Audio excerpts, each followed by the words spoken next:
I cannot. Okay, you being live streamed. Okay. So reminding you, whatever you say, it's out there in the public domain. So be careful.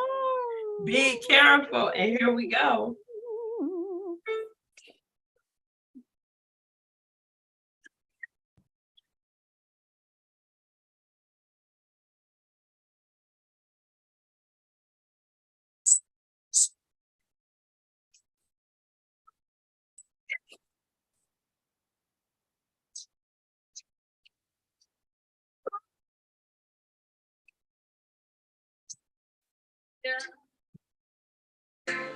Before the day I met you, life was so unkind. You're the key to my peace of mind. 'Cause you make me feel. You make me feel. Well. You make me feel like a natural woman. Come on, choir. Yeah, that was the time I needed you to come in. Okay, we see if they come in on the next one. You all can drive with me. That's rolling karaoke. Come on. Ooh. There you go. They with me now. One more time. Oh, they missed it. I got it. Did you? You were in there? Okay. I can't hardly hear it. No?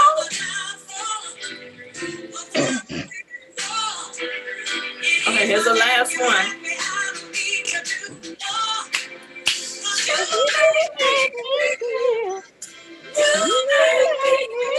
Yeah.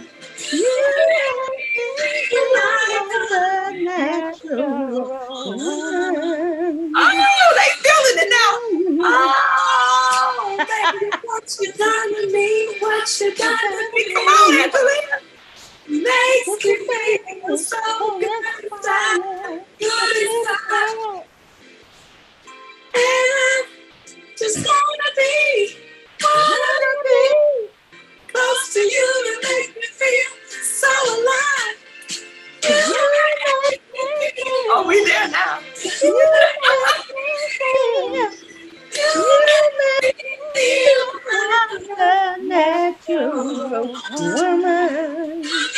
Okay, we're gonna let Irma and them take the rest of the way. Good evening, good evening, good evening. It's Friday. Woo-hoo. And I am back. It's Friday Night Live with Dr. Kim, but I got some friends with me tonight. All right. I got 1, 2, 3, 4. And watch this. And all of their names began with the letter A. I almost felt like I was on Sesame Street. And our letter today is A.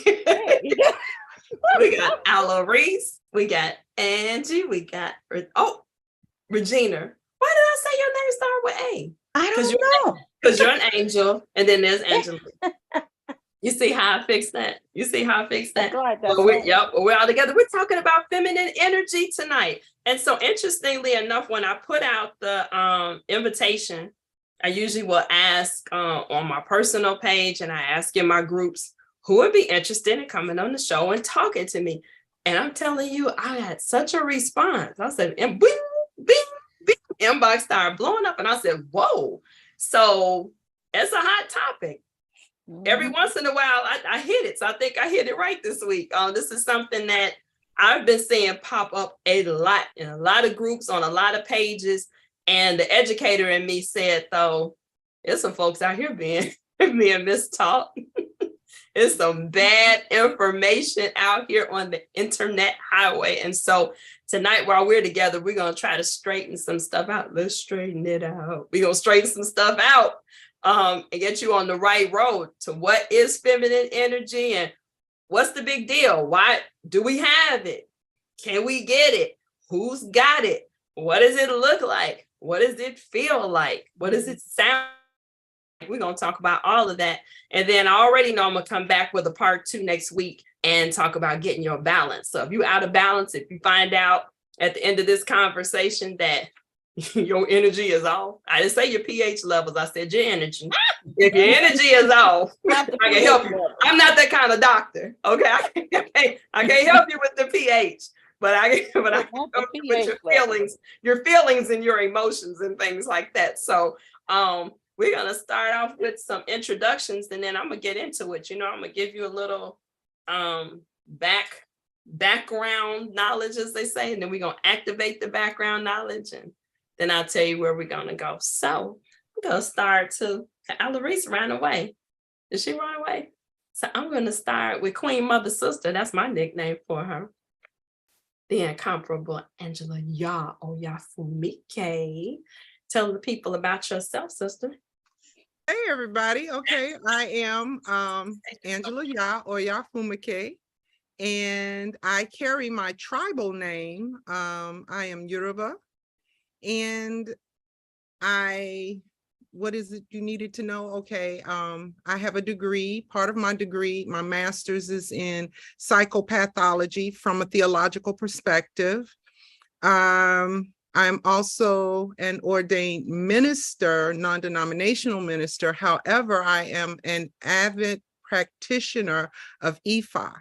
And so I am an Onifa in the Ifa tradition as well. So that's me. All right. Welcome to the space, sister. So you see, she's got multiple perspectives. I'm telling you, I got the right people here tonight.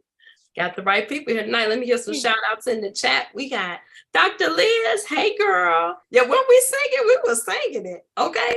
You can tell all those good choir rehearsals came. Yeah, it paid off. Hey, Tomasa. It's good to see you. Thanks for showing up and bringing Jigga with you. What's up, Jigga? Hey, Sister Sherry Berry, and Sister Marie. Hey, Miss Marie. Glad to see you out tonight. The PSA, go ahead and like and share. Invite some folks. Before these next introductions, I did tell you it's BYOB. I got my Cosmo with me. I know we got enzyme water and all kinds of healthy things going on. I'm not being healthy tonight. Sorry. I do have a little water, but so grab something while we're doing our introduction so we can get into this, okay? All right. So Angelia, go ahead and tell the people a little bit about yourself. Oh, you would have me come behind all the doctors. There she was. Child. Okay, I'm Angelia. Lord Jesus. I'm Angelia McCrary Parker, wife of Terry Parker. Hey, Terry. Retired from healthcare and the government. And a lover of God and a lover of people. All right. And a lover of the truth. And that's why you're here. And that's why you're here. And I love me some you. So there you go. I love me some you too. Okay, Miss Regina. And you said it right. Everybody always say Regina. But I'm Regina. I taught people how to read right, honey. I got to know how to read. I know that's right. I hail from a little town called Marigold, Mississippi. I was born in a juke joint, and I moved to Chicago in '86. And since then, I have obtained from Kennedy King College a degree, an associate's degree in general education. And then at Chicago State, I gained a master's degree in psychology, a bachelor's degree in psychology, a master's degree in general early childhood education, and a bachelor's degree in early childhood education. A whole 9 certifications, no correction, 10. I'm not going to name them. And I've been working on a PhD. And I have also been a teacher for 26 years, teaching for the Archdiocese of Chicago.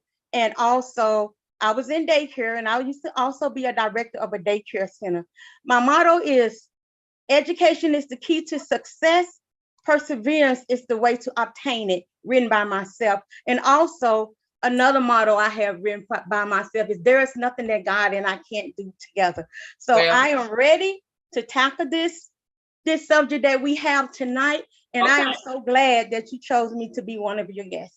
Oh, well, I'm glad you're here. Let's go. And all those papers, girl, we're going to put them to work tonight. Man, I know. Oh, my God. So many papers. Got the early child. We're going to spell stuff. Got the psychology. We got to think about stuff. And Lord, all of that. Now, Ellery went away again. We're gonna bring her back. We're gonna bring her back when she comes in. Did anybody come in? Hey, Rebecca, we got Philadelphia in the house. Come on now. I'm liking this. Okay, bring a friend, bring your own. Come on.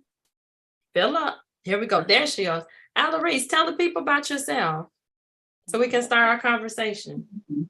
I'm having a few technical difficulties because my earpieces refuse to work right now. Oh, we're standing by. We can hear you, though. Yeah, I was born here in Chicago. Chi-town. Yes, born here, bred here. Family from Greenwood, Mississippi. Amen. We all cousins. I came. Yes. Nowhere from each other. I am a graduate of Chicago State University. General bachelor's, no specified area of major. Mother, grandmother, woman who loves God. All right. So we got a lot of spiritual sisters up in here tonight. And lived experience. Let me always say this. Especially for those of you who are new, I got some new people coming in here tonight, and that's fine. Yes, I carry my type in spaces where I think it's important. Okay, only because I know that there's a certain level of respect that comes with that. That doesn't define who Kim is, but it does qualify me in certain spaces. But the topics that we talk about here, lived experience. If you got it, and I know these ladies got master's degrees in life, PhDs in life. They can teach you some things, tell you some things because of what they have learned from life experience. So that's what qualifies my guests. Is I have people that come on that I know are going to be truthful because I'm all about the truth. And I know people that are going to be authentic, transparent, and not hold back. And that's what we're going to do today. We're just going to say it the way it needs to be said. Okay. And that's why we're here. So again, those of you who are joining tonight, Friday Night Live with Dr. Kim, we're here every Friday night, 7:00 Central Standard Time. If you want to find me on social media, you will find me as Kimberly A. King on Facebook, The Complete Suite LLC on Facebook and on Instagram, where I coach about life. I coach relationships. If you're trying to find another career path, I do that too. So trying to get a path for your life, I'm your girl. I like to talk about people and their stuff. Already somebody's getting kicked out the chat for saying something bad. Would that be Jigga? Jigga, be nice, please, so YouTube doesn't kick you out. Okay, it's kind of early to be kicked out the chat. Okay, I got to put on the big girl glasses so I can see my nose. Y'all forgive me. Okay, so tonight we're going to get rid of some myths. This feminine energy. I want us to be able to, during our time together, to better define what feminine energy is and is not. I want to also know about, or us to find out about our awareness and the misconception of feminine energy. And then lastly, how it affects yourself in your own personhood and how it shows up in relationships. Ooh. And that seems to be the big draw. When I've seen feminine energy discussed on social media in particular, it's all about how to tap into your feminine energy so you can attract the man of your dreams. How do you tap into your feminine energy? And it's always to get, it's always to acquire. But I'm hoping by the end of tonight that will be a byproduct of your wholeness. That we really look at what is feminine energy and where is yours, right? How do you know where you are in yours? Because you do have it. I'm going to give you a cheat. You got it. Mm-hmm. Even the guys who are listening, you have feminine energy too. Oh, they don't like that. Now they go log off. But you have some too. It's about balance. About balance, but we're going to get into that. Mm-hmm. So feminine qualities, when we hear that term feminine, it usually is referring to the typical behaviors associated with women, like pretty or gentle. But what I thought was interesting, and we talked about it a little bit the other day, that in some languages, right? In some languages, there are feminine versions of words, nouns, pronouns, even adjectives that are sometimes translated or conjugated into a feminine form. And that is because the behavior is slightly different, right? With those nouns and pronouns and adjectives. So some of the synonyms, when I looked up, some synonyms for feminine were gentle, soft, tender, dainty, which is problematic. That was definitely problematic for me when I was a big girl. I'm like, I ain't dainty. That means I'm not, it means I'm not feminine. I had a problem with that one. Right. Watch this one. Delicate, feline. Feline, which would be associated with a cat. With a cat, because you a cat. Because you got a cat. I'm sorry. See, you took the words out of my mouth. I was like, we're going to turn the corner. We're going to turn the corner there. But I thought that was interesting. Affable, modest. And that came up in my conversation with Alarisa. I thought she would appreciate that. Here's the one that got me. And of course, being the mother of a musician, I was like, I shouted on this one. Musically, there's an ending on the unaccented beat or a syllable that's unstressed. Feminine beat. It doesn't bear stress or accent. So it kind of a smooth part of the music. It flows. There's the word. And that's something. We are music. We are music. Okay. And then energy, guys, we hear the word energy. I'm sorry, sister. Go ahead. What were you about to say? No. We got a delay. Okay. Energy. So when you hear the word energy by itself, oh, you drink. Somebody drinking hard already. Oh, Lord. Okay. So energy is the strength and vitality that's required for sustained physical or mental activity. So again, when we talk about feminine energy, it's not something that you put on, right? Or take off, right? It's required for the work that we do. It's power that's derived from the utilization of physical or chemical resources. Again, it's in you, especially to provide light and heat. I thought that was interesting. That's energy. Still on energy. Okay. Yeah. Energy is the ability to do the work, and it's also the potential of stored energy. So nothing about being feminine is weak. And that's something else that I've seen kind of come up in conversations. Oh, she's in her. Oh, she's talking about this feminine energy so she can go get a man and submit to him. I ain't trying to go out like that and be weak. Everything I just described to you is power. And I'm gonna come back to that because I don't want to take over the conversation. But I just wanted to set the stage for some of the words that are typically associated with being feminine and with energy. And we hear that used a lot. Oh, they just have bad energy. I just can't be around their energy, you know. And energy, again, is powerful. When we put the feminine and the energy together, it can never be described as weak.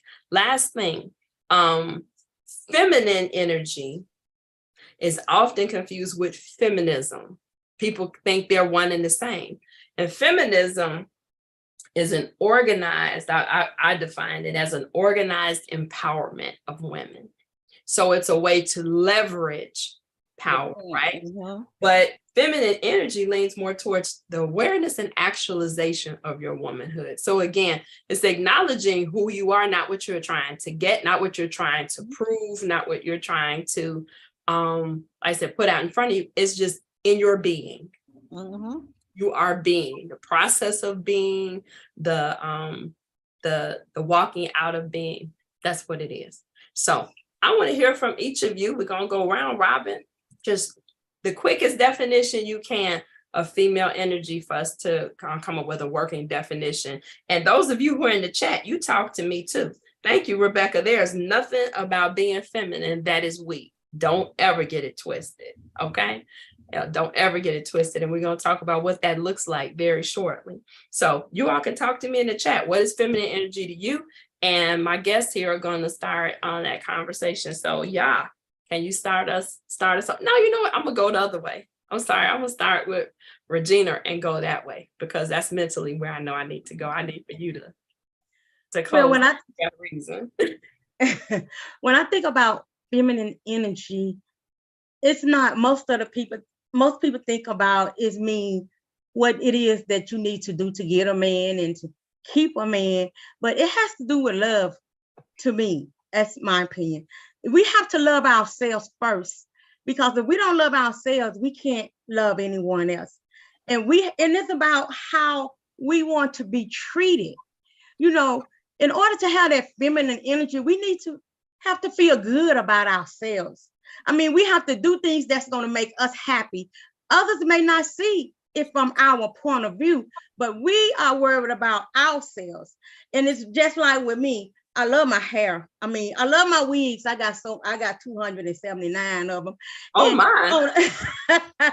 And on a given day, sometimes just to make myself feel good about myself, I get up, put on some lipstick, put on makeup, put on a nice wig that's gonna match whatever it is that I'm wearing. And I just do things to lift my spirit and to make me feel happy, because it's all about me. To me, it's all about self and pleasing self and going out, hanging out with your girlfriends and stuff, and just having a nice time without going looking for sex or anything like that, because it's really not about that. Okay. Now, interesting when you talked about adorning yourself, and she said doing the makeup and the smell goods and the wigs. I thought about the word pretty in Spanish, because I'm working with a district now with dual language programs, so that comes a lot. The word for pretty in Spanish is bonita. Yeah, bonita. Feminine. It's feminine. There's no feminine way, or there's no other way to describe beauty in that way other than in the feminine. Isn't that something? So that's the first thing I thought about when you were saying that. So that's good. That's good stuff. Angelia, what's feminine energy? When I think about feminine energy, I think about the essence of who I am as a woman. That's the best word that I can use to describe that. For me, my feminine energy is a product of the essence of who I am as a woman. Period. The inner workings of how I feel about me. It doesn't, what other people's viewpoint of me doesn't enter into the definition I give to myself of my femininity, of my womanhood, of who I am as a person. It's my own self-actualization of who I am as a human being, as a woman in this here body, in this here land, determines my energy, my essence, and what I bring to the table in every situation because of my essence. So that's what I think feminine energy is to me. It's how I move, how I talk, how I interact with people. You know, if I'm a compassionate person on the inside, when I interact, you're going to feel that compassion when I talk to you. If I'm a loving person, you're going to feel that love when I interact with you. You know, that energy that I have, that essence of who I am, that femininity of not just the outer workings or the biological workings of what God gave me, but who I developed into with those parts, I may say, and with those parts, because some people do a whole lot of things with those parts, and that feminine ain't got nothing to do with it. Ooh, you about to take us in a whole different direction. I had to We're gonna press pause. We're gonna press pause right there. I like that essence part. And that again is kind of what I was saying at the beginning. When you show up fully operating in your energy, you don't have to tell anybody anything about you. Not it emanates from you. Just like this the post I made the other day about the little boy calling me mama.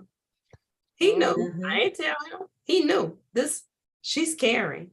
Right. She's passionate. That's she's right. She's affirming. He was drawing to me. That's right. Mira, mama, Mira. I was like, oh. But you had that mama spirit, that spirit of who you are, that essence. Exactly. That's what I'm saying. I'm connecting with what you're saying. That's perfect. Absolutely. All right, Queen Mother Sister, what you got for us? Feminine energy. And the best way I can explain it, it's a creative energy. It's a universal creative energy. It's both light and dark. Oh, Oh, Okay. It's see, I not made it go either, last. it's not either or, because we have a lot of folks out here who want to only be in the light, love and light, love and light. Uh-huh. But she is also the destroyer. Kim, sure enough. Mess with Okay. The things that do not work for the highest good of feminine energy will be destroyed by that energy. We are all interconnected, that energy is so interconnected universally. The best example I can give is Mother Earth, or in Yoruba, we call it Earth Mother Onile. And Earth Mother Onile will, when you continue to abuse her and treat her haphazardly, she will stop yielding her fruits to you. Okay. She is the absolute, the hurricane that twists out there on that ocean. You in my notes. Oh, yeah. That's good. Keep going. Keep going. She is that hurricane. And so in my tradition, what we will say, we call that energy Oya. And Oya is a warrior energy. And she is a masterful warrior energy. And she will come and tear everything down to the studs and force you to rebuild. And if you rebuild improperly, she will tear it down again. Listen. But she also in the tear down will leave behind those things that will nourish and give you the nutrients in the rebuild. That is feminine energy. She's a nurturer and she's a protector. A protector. Come on. But she is also warrior. There is nothing weak in being a protector. No, it's not. There is nothing weak in being a nurturer. And there damn sure ain't nothing weak in being a warrior. Come on, let's all give an applause right there. Woo, woo, woo. That right there is good. That right there is good. That's the Twitter version. You say that's the Twitter version, but here, watch this. Watch this. When you talk about being a protector, people will automatically link that to being masculine. That's right. That's right. Yes. That's right. But again, if you look to nature, mothers protect. Exactly. That's part of the nurturing is That's to protect their death. outside forces, protect that child or offspring from themselves. That's right. Even in their self-discovery, that's from animals to humans. That's what mothers do. Yep. It's active and it's strong. It's how it's done. That's right. So we protect in our way, in the feminine energy way, and men protect in their masculine energy, but everybody protect. Now, his role as the protector in a relationship looks very different than the role that a woman carries, yet she is a partner in that protection. Yes. It's just the way in which she does that. Okay, we're going to come back to that. But you would all have been a hurricane. And I was like, absolutely. They named the hurricanes after women. They named the hurricanes after women. And even like I said, some of the what do we call it? Well, the meteorological events, right, are associated with women. Why? Because it's fluid. It's fluid, right? It changes. It adapts. It adapts. That's right. It responds to.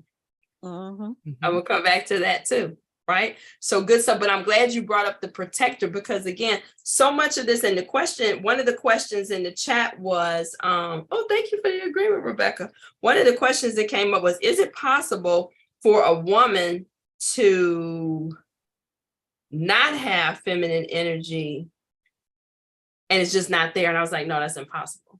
Nope. It's an imbalance, because every human has both feminine and masculine energy. Yes. Men are going to manifest more of that. That's right. Right. But they still have feminine energy. That's right. And we as well have masculine energy. So that protector piece might be an example of that, yeah, there's a part of us that do, but how it shows up, right, in the relationship with our children, in the relationship with our lovers is going to be different than how it shows up with a person who has a higher balance of masculine energy. If that makes any sense? Yeah. So everybody got some. It's about your balance. It's about your balance. So people out here, now I don't want to go there tonight. I'm gonna go there the next show but I'll say this, since Angie said the Twitter version. I have said this to previous partners. There's parts of me that I know I carry a little bit more masculine energy. Yep. Than feminine energy. Parts of me, parts of my personality. Right. But the totality of me is all girl. That's it. Okay. So I lean heavy in the feminine, but there's certain aspects of me you're gonna find out. Okay. So what that will mean, and I don't want to jump too far ahead, but in case you have attention deficit, I'm gonna go ahead and say it now, then you can watch it on the replay. When that shows up in relationships, it's about finding somebody who balances that. So everybody is not for me, right? In that area, there's some people that can't take that part. It's like, oh, you need to stay in that lane. No, you need to find a girl who can stay over there. Boom, boom. Because I operate like this. Now, even though 90% of me is girl. Okay, it's that girl. But that 5 to 10%, you like, miss. Okay, I don't know. I know. I'm being real. Hey, Emma. Good evening, Emma. Who else came in here? I'm trying not to put my glasses on being vain, but I need them. Who is that? Jeanette? Hey, Jeanette. I'm glad you're enjoying it, girl. Bring some friends in here. Bring some friends. Invite your boo. Invite the husbands. Invite Granny, because she probably gonna be like, what? That ain't y'all. Bring everybody, Lottie, Dottie, and everybody to this conversation. It's funny you said that, Kim, because when I was talking to my husband, I asked him these questions. And I said, is this me? He said, a lot of it is. He said, but I see some stuff on the masculine side. You are too. And I said, does that bother you? He said, no, because I know who you are. But it's about the balance. So since you went there, let me ask this question, and you can confirm or deny it. Okay. Is the areas that you are more masculine are areas that maybe you're stronger in than your husband? And that's not a dig. That's about being complementary angles, right?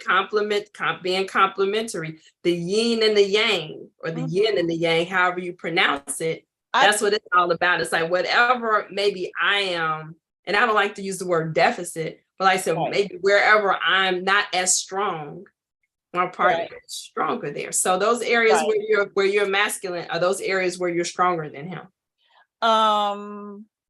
I would say one area is I've had to learn, because I'm the oldest of 5, you know, you're the first kid out, you don't have anybody helping you in life, and you got to figure your own thing out. Yep. And so I have figured out, you know, how to redirect. Before, I would just go straight on in, you know, and get people right together when they stepped out their lane and said something that I felt was offensive or disrespectful to me. I'm a real big proponent of respect. I give everyone respect, and I expect that in return. And if you can't, that's fine, but you just can't be in my space. And I'm okay with that. And so I'm very quick to help people to understand that. My husband is not so much of that kind of person that's just going to go straight in, you know. He going to deal with you, but he going to deal with you in his way. I'm the one, I'm going to deal with you right there. Right where you said it and did it is right where I'm going to handle it. I think in that aspect, I'm a little more masculine in that area than he is. He'll handle it in a different way. I'm not going to let it ride. You're not going to walk out the space you started it in. I'm going to deal with it right there. But actually, interestingly enough, that's 2 of the adjectives that are ascribed to feminism or feminine traits is authenticity and transparency. So what you're saying is really, you're operating in the feminine when you do that. When we call things out. Right. And they happen. That's not being masculine. But the way I read the masculine part, that aggressive, direct, what's the other one? Forceful. All of those were under masculine traits. Interesting. But is that being aggressive? So let's sit there. And exactly. I don't feel it being aggressive. I don't feel it's that way. But again, on the way society tends to view, just my opinion, the way society tends to view women, if we are direct and straightforward, we're viewed as aggressive and trying to be manly and trying to be like boastful and trying to be strong and hard like a man. When we try to demand the same type of respect as the men do in the room, we're viewed as being bitches. We're viewed as being, oh, she having an emotional moment. You know, we're never viewed the way that we should be viewed, because we're direct. Being direct does not mean that you're trying to overtake somebody. Being direct is addressing an issue. But sometimes in our directness, would you agree that I do see women show up in ways that are aggressive? Being direct does not mean you have to be loud. No. Direct does not mean that you have to be derogatory. Correct. Or demeaning. Correct. So I can be direct and say, hey, Angelia, right, we need to have a talk. The way you did this today was problematic for me.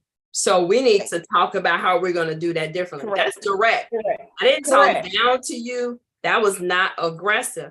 But I've seen the women that will take license with that and say, I'm just being transparent and authentic. I'm gonna call shit what it is.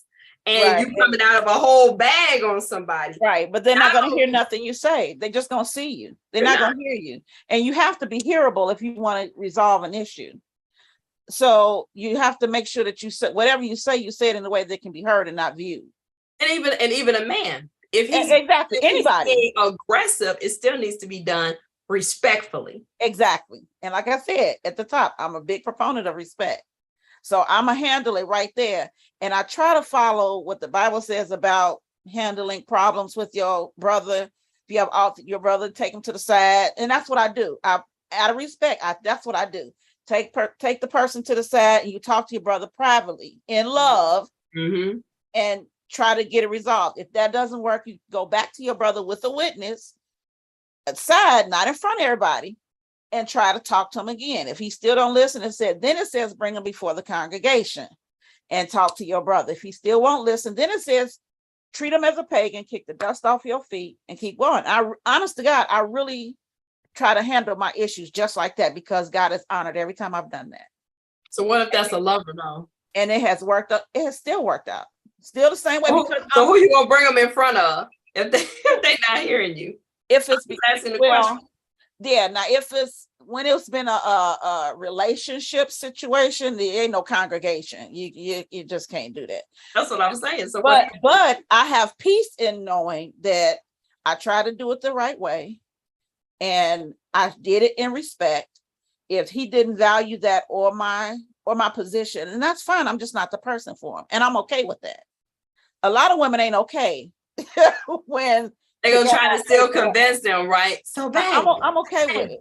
I'm okay with it because at the end of the day, I'm trying to enjoy my peace, and I'm trying to live in a peaceful environment. I'm not trying to live in a aggressive, abrasive, angry, just non-compliant environment. I want some peace and happiness in my life, and in order to get that, I have to try to maintain some type of semblance of peace in those relationships. But that kind of goes back to what Regina was saying, right? Couple of things about, first of all, knowing yourself. So you can only make that decision. And I saw y'all shaking her head or nodding her head.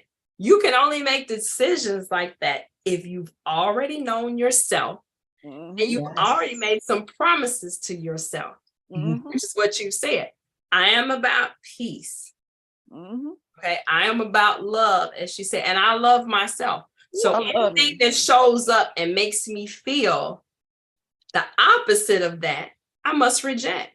Absolutely. I don't care who it is. Now, here's my alternative. we're trying to work this out among ourselves. You may not go to the congregation, but maybe we need some counseling. Counseling, correct. Mhm. Maybe we need some I haven't had to get to that shameless plug for the for relationship coaching. But honestly, it's about knowing yourself. But if you have never sat down and said for yourself what your boundaries are, what your expectations are, what you stand for. That's it. As a woman. Right. That's it. And you'll entertain anything. Anything. Mhm. And they can Everything. manipulate you to be anything. A person that's good at manipulation can change you into a whole different person. You won't even recognize when you look in the mirror. Come on. You won't. You won't. You just be like a clay and putty. They can, fold you up and then when they gone, you sitting here looking like, what just happened? And here's the thing. So watch this. In like I said, in my studies, and I wish I had more time, and I'll try to take some more time this week. It is a particular challenge for women because we are fluid, because we are receptors, right? That we take in this negativity, if you will, or someone attempting to mold us or groom us in a certain way. We have to really be mindful, not be, I won't want to say victims, but to not succumb to that. That's right. Right? To not give in to that so readily. So the very thing that makes us powerful and makes us energetic in our femininity can also be a detriment if we're not aware, if we don't have self-awareness, which is what I'm hoping we come away with tonight. So if you don't revisit that and say, you know what? No, I am flexible. However, you got me bending over backward, upside down to the left. And I'm not wired for that. I'm not going to do that. That's not good for me or for you, having that backbone, right? But so like I said, the very thing that makes us so powerful is also the very thing that can take us out if we're not aware of it. Very interesting. Yeah, come on in here, because look, like I saw a lot of head nodding. What you thinking over there? Well, no, I just, when we start talking about the knowing of self, we always hear the statement, know thyself. You see a lot of that in Kemetic texts. You see a lot of that in a whole lot of the African situations. The problem is we usually filter know thyself through a more westernized lens. Uh-oh, come on. And when you do that, you're knowing yourself in your body. You're talking about based on your body, based on your emotions, based on your personality or your ego, or how you express yourself in this 3D dimension. Okay. I try and push the women that I know. When I started Beautiful, probably 20 years ago, I would have the women go in a circle and introduce themselves, and I would take away those things. I don't want to know who you're married to. I don't want to know whose mama you are, sister you are, daughter you are. I don't want to know what you do for a living. Who are you? Ooh, what was interesting was how many of the sisters could not answer that. And I'm talking from 20 to 60. Oh, yes. Oh, yes. That's a hard question. And they still can't answer that. What I'm talking about when I say knowing yourself, I need you to know the quintessential self, that part that goes beyond how you define yourself in this earthly realm, how you define. I need to go beyond how you manifest physically in this realm.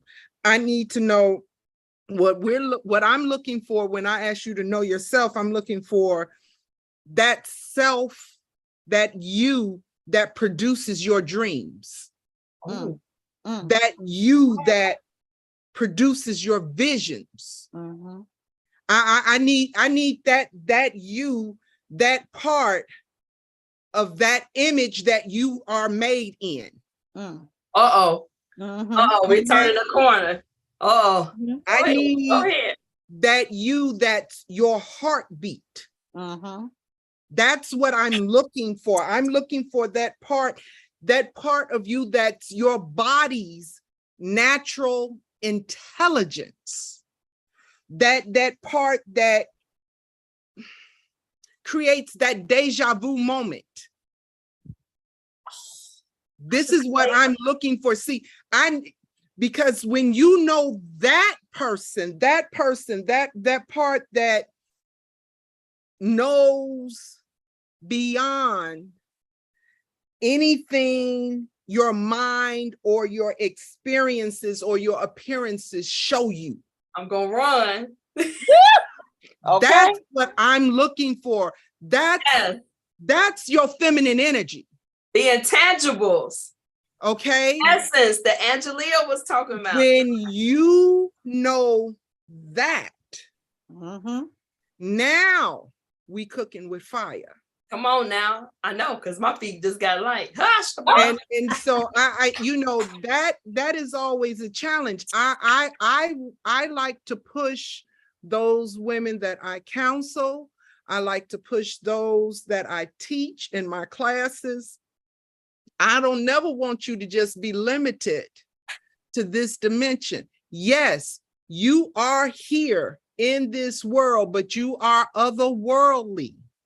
You are so much bigger than who you have been defined as by this culture. Mhm. Come on, Angie. Come on. And you need to challenge that. Come on, Angie. The problem is we've been so acculturated and indoctrinated, and we are not ready. A lot of us are not ready to deal with our own cognitive dissonance. Ooh, come on.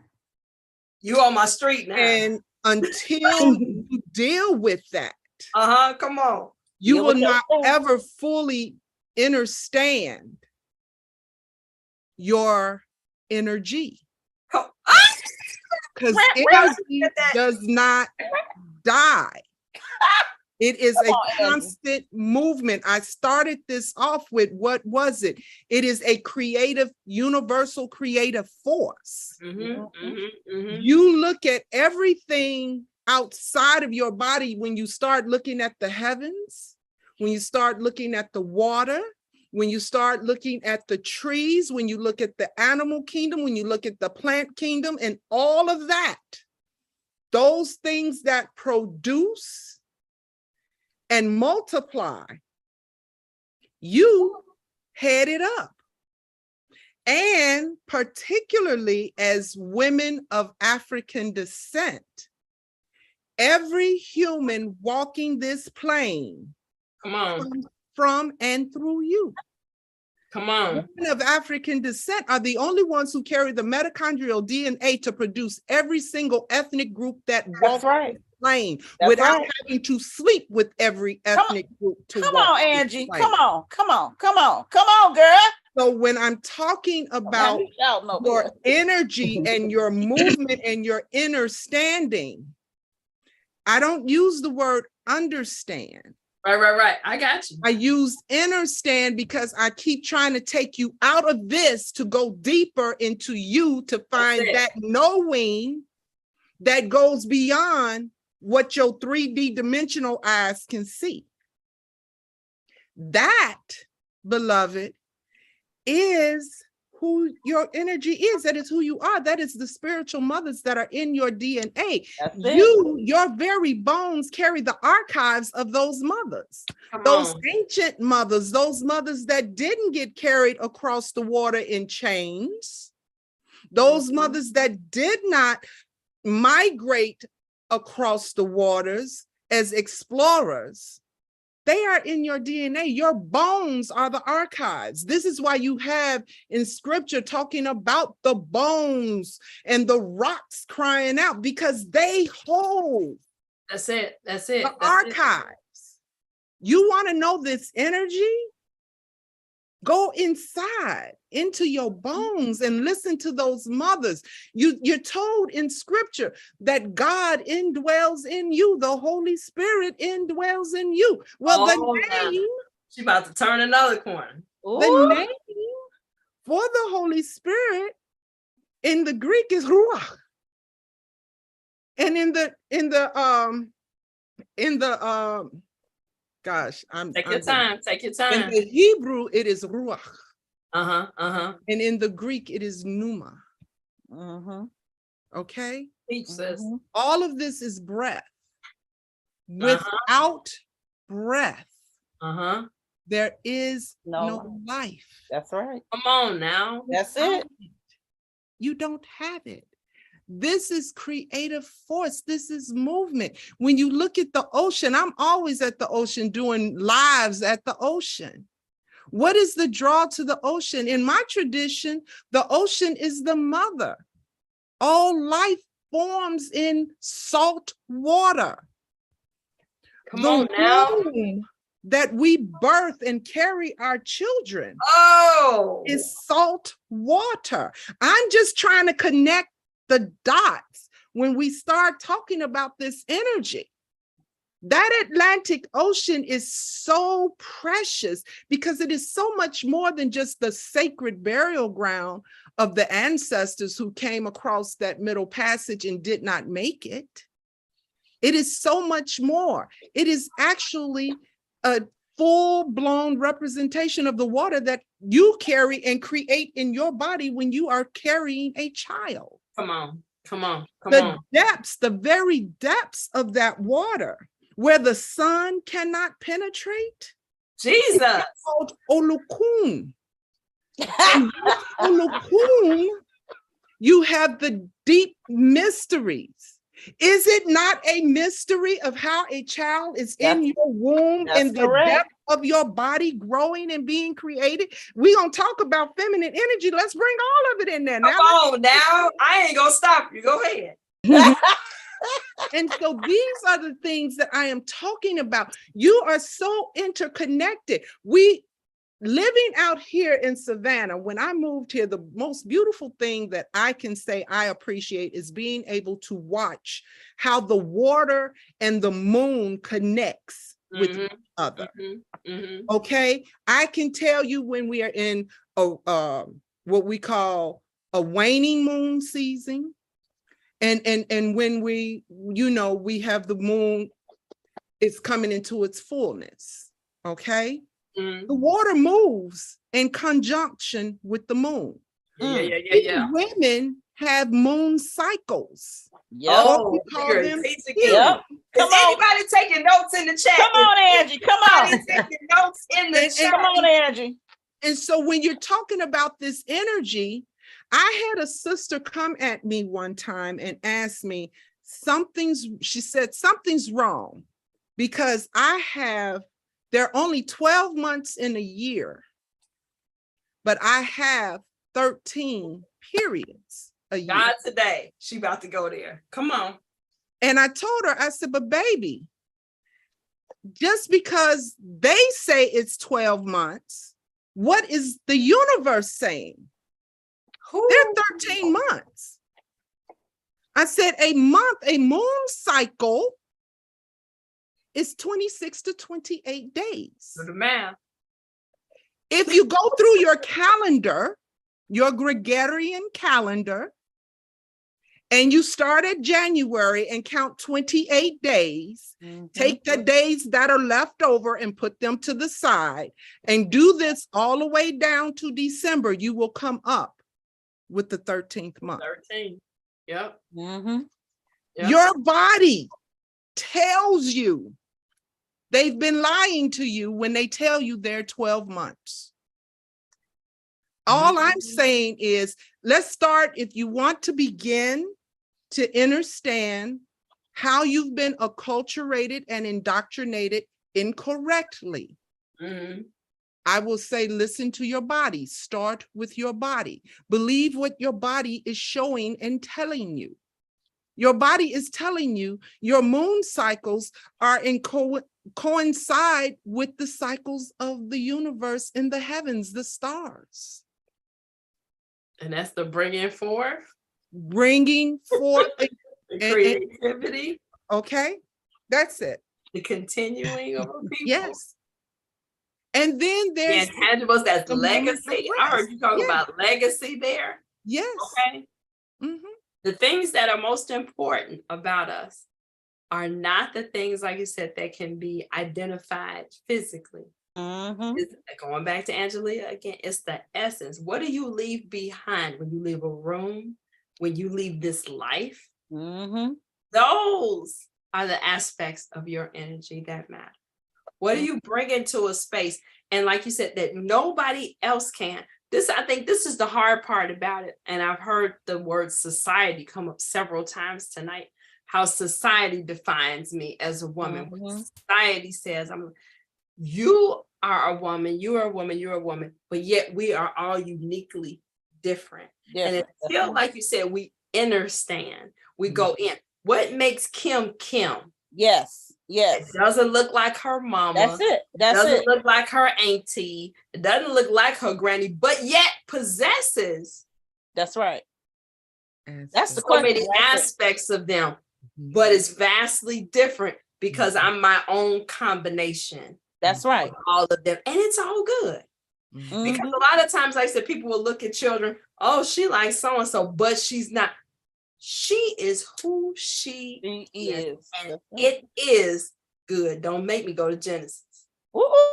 And it is good.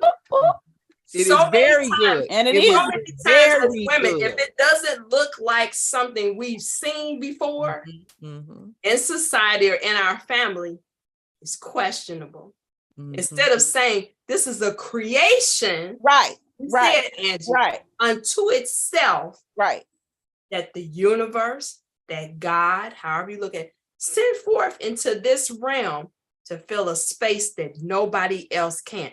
Everybody in this chat, you were created to bring something into this earthly realm that nobody else can.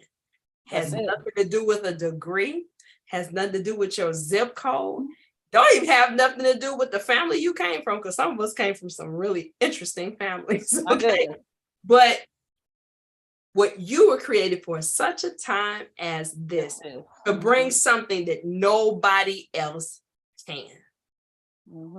And that's the part, like I said, where you got to sit with yourself and then be okay with it. And like I said, not look for the external affirmations that, oh, you're like this, but you're good. And that exercise that you were talking about is the beginning of that. I remember when my pastor, hey, Reverend Reggie, when pastor asked me that after my divorce, transitional period. So who is Kim? Who is Kim? Them degrees didn't matter right then. Okay, Dean's list didn't matter right then. List didn't matter right then. I was like, sir, right. Could you ask me another question? Because I don't have an answer for that, because I'm all about mastering everything. He says, no, that's the question. That's the question. It took me 6 months before I could answer that question. Who is Kim?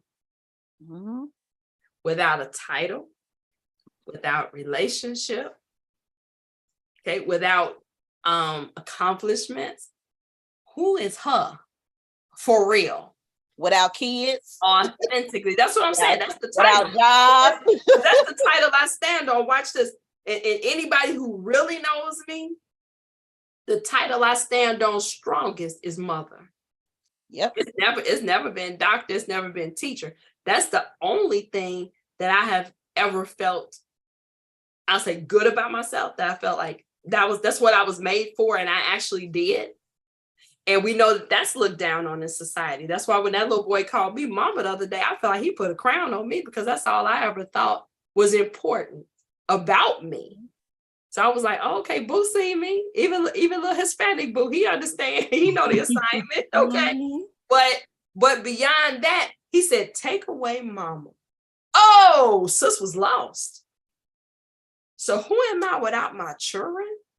Why do we need to know that? Here's a station identification break. Because so many times we use these milestones in life to define us. So when I have my children, when I find my husband, when my husband find me, if you want to be Christian, if you want to be on the right track, I got to be found.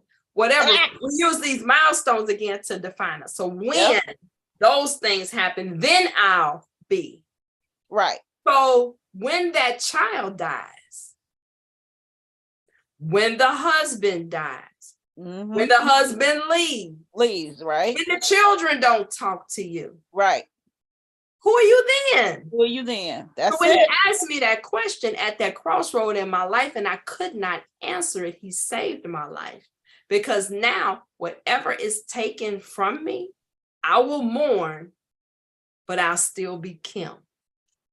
Had that happened 11, 12 years ago, I was already lost. I'd be lost. Because everything that defined me was taken away from me. I came out of my mother a singular entity. Didn't come here with no kids. Didn't come here with no man. Didn't come here with no friends.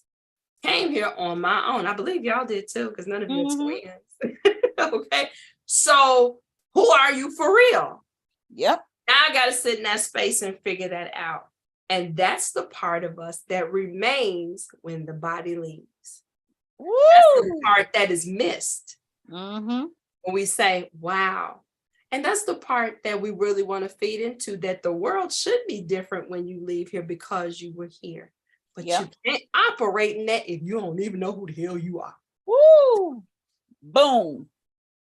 Kim, there's a part of the tradition that I come from where we talk about, we all sat and had a conversation with the Creator before coming here. We all signed up for whatever that purpose was. And our Ori, which is in this culture, we would call it spirit. Our Ori is the one assigned to come with us to facilitate the fulfillment of purpose. Now, folks will say, I did not, thinking in this Western culture way, I did not sign up, because we're always saying we did not choose our parents. Say, none of us chose to be here. We did not choose our parents. But that runs counterculture even to Psalm 139. When you hear God talking to the psalmist and saying to David, I knew you before you were in your mother's womb. Before. There's a you before the you that's here. Woo-woo! That's hard for a lot of us in this land and in this culture to accept. Why she making us go there tonight? I ain't trying to go there. I'm trying not to shout over here, but Angie about to mess up everything over here. Wait, what the preacher say? This ain't in my notes. But I'm just saying, at the end of the day, there is something about when you come through portal, or what we call the birth canal. Right. You about to take that gives us a forgetfulness of where we were, who we are, so that we can fully enjoy, embrace, and do what we do in this dimension. Purpose. Okay. If you really could remember, and you will as you go through this thing called life, there are things that you do right now that no one ever taught you. That you never read up on it or anything. You just innately knew how to do them. These are things that you have brought through portal from who you were on the other side, and maybe through and from other lifetimes. This ain't it. This ain't all there is. That is why you even have in scripture where it sits and it tells you, you do not mourn as those who mourn like they have no hope. No hope. Because there's more. Yeah. This isn't the ending. Your clothes are animated when they're on your body. And so is your Ori when your skin is on it. God today. You take your clothes off, they are no longer animated. You take your skin off, your Ori is no longer animated in this realm. The way you are accustomed to it. And I'm probably fooling with a whole lot of people's cognitive dissonance right now. This Girl, is cognitive dissonance, spiritual dissonance. Okay. It's a whole lot because the reality is when I came into my knowing, to know myself, I was at first very angry because I felt like, wait a minute, some folks done lied to me. They didn't miss. Why wouldn't they tell me the truth? Just like if I found this, if I went on this quest, why wouldn't they tell me the truth?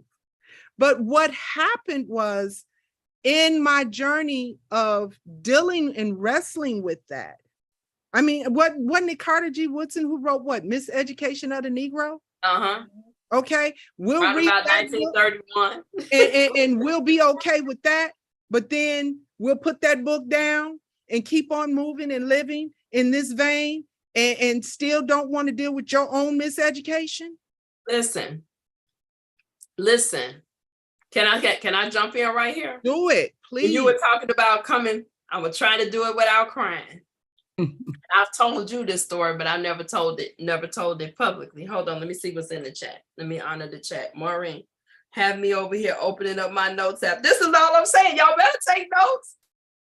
This is real stuff, okay? And we're doing this for free. Now there will be a cash app available later if you just want to bless the people. But look, you said coming from another portal, right?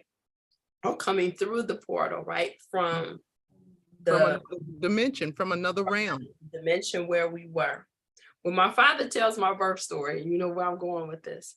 When my father tells my birth story, and I was born at home. So Regina was born in a juke joint, okay? And I was born on the kitchen table. Okay. Wow. On the south side of Chicago, 7020 South Craigier, 3rd floor rear. Okay.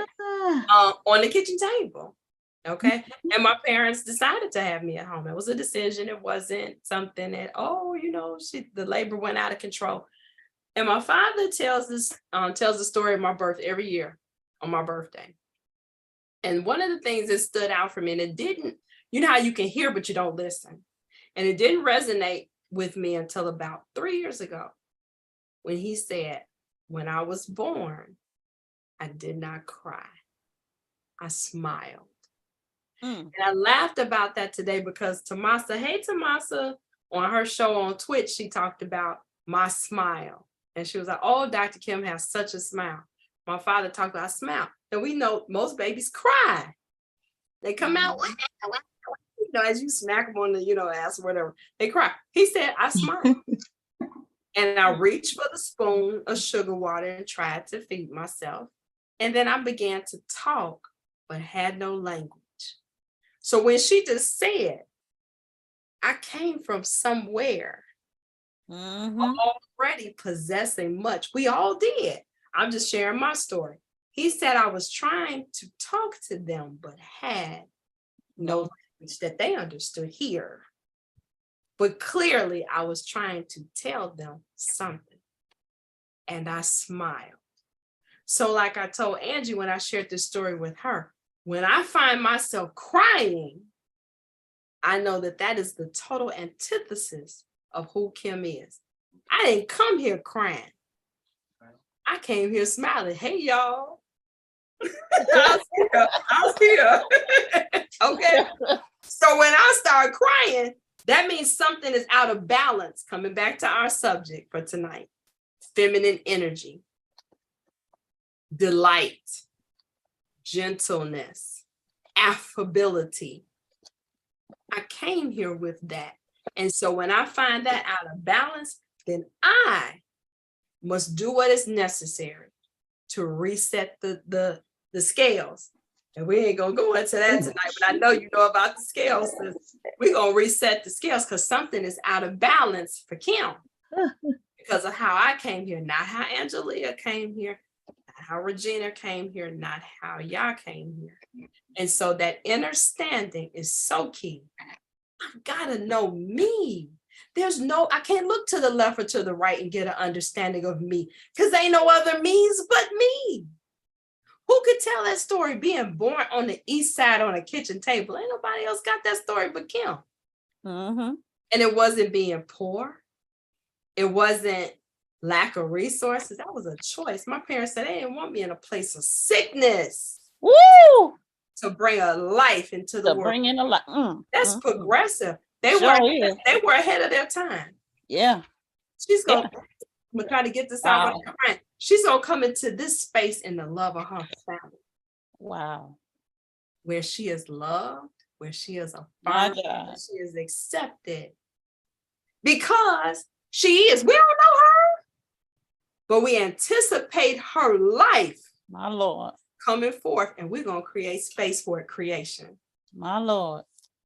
My Lord. Wouldn't it be something if we really celebrated the children that were being born? And I'm not throwing shade on anybody, but these darn gender release parties and all of this stuff, thousands of dollars that are spent for people to get on Facebook Live and get likes.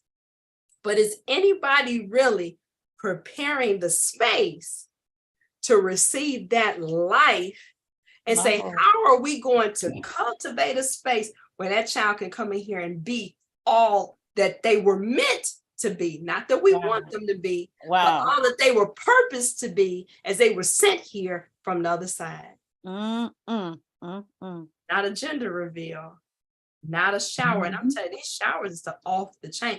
Ain't nobody thinking about that little kid. It's about you saying, oh, they should, man, did you see that gender reveal? They was off the chain. Ain't got nothing to do with that little critter that's in their mama's tummy. No, you got that right. Sure, got that right. Energy, energy, energy, energy, energy. And I wish we could pay some attention to that. Looking at that child, what do they need to achieve their highest good? My sister often says to me, for them to be their best selves that may supersede anything that I've done, anything that I've seen. Because guess what? Because they're coming into the world as something totally unique. They have a tie to us, but they're not us. And we're not them. So we talk about feminine energy again, bringing it back in here. So why do you think women struggle with this so much? We got about 14 minutes or so left. Why do you think women struggle with this so much? To be feminine or not, or I'm too feminine, and to be feminine is weak. Why do you think we struggle with that so much in this particular society? I'll say that. Again, it's because of the traditional ideology of womanhood and females. And again, just what you said, it's because of that.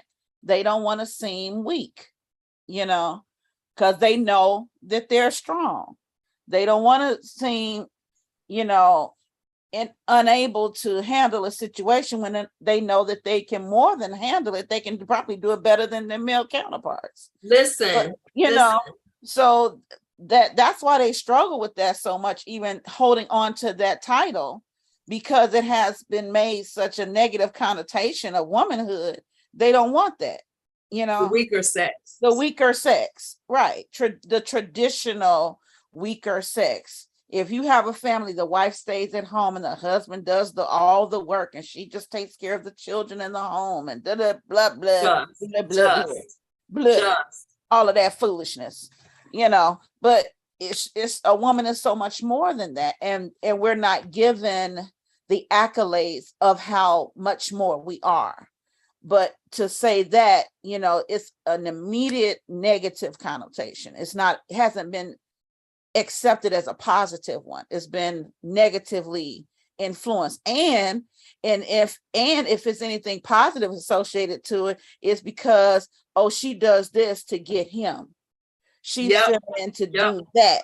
It's a whole thing of manipulation to get somebody or something. That's the word. Rather than the essence of who she is as a woman, being powerful and strong inside, and being able to do all of the things that she even wants to even think of trying to do, or the things that she's going to create that's not even there. So many businesses are created by women in the room, but the women are never given credit. it's the all of that. So that's why they're struggling with the acceptance of even admitting or saying that feminine part of them, because it has such a negative connotation. It's so wrong. But exactly.